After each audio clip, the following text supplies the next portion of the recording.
भारतीय संस्कृति और समग्र मानवता को बचाने में जैनों की महत्वपूर्ण भूमिका रही है।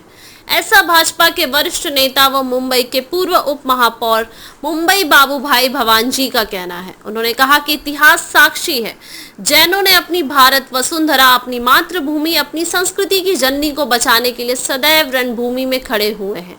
स्वतंत्रता संग्राम में लड़ने वाले अपने जैन पूर्वजों का इतिहास बताते हुए भवानजी ने कहा कि जानिए क्रांति का इतिहास क्या है।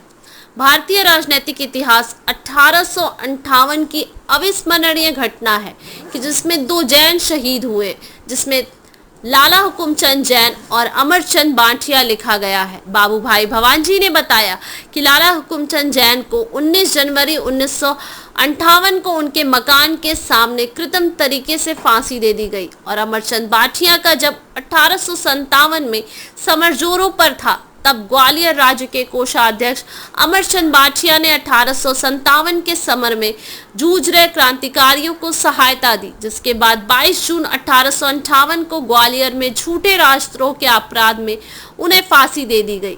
वीर शहीद मोती चंद शाह जब अंग्रेजों के खिलाफ भारत छोड़ो जैसे नारे लगा रहे थे, उस समय जो व्यक्ति सार्वजनिक मंचों से औपनिवेशिक स्वराज्य की मांग रखते थे, जिन्होंने जेल में उपवास किए थे, उनको षड्यंत्रकारी बता फांसी पर लटका दिया गया।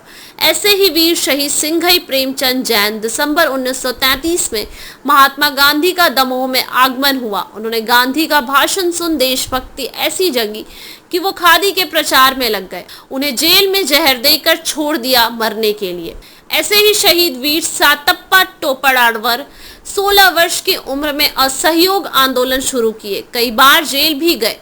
सिंह गर्जना के साथ अंग्रेजों को जवाब दिया और उनको गोली मार दी गई और वे शहीद हो गए। शहीद वीर उदय चंद जैन का मानना था, भगत सिंह और चंद्रशेखर कभी पुलिस से नहीं डरे। उनका कहना था कि डरना कायरता है। आपकी सभा पर उदय चंद्र जैन पर लाठी चार्ज हुआ, वे शहीद हुए। साबूलाल जैन बैसाखिया गढ़कोटा जिला सागर, जिसमें बुंदेलखंड के हृदय स्थल आजादी की लड़ाई से अछूता नहीं रहा।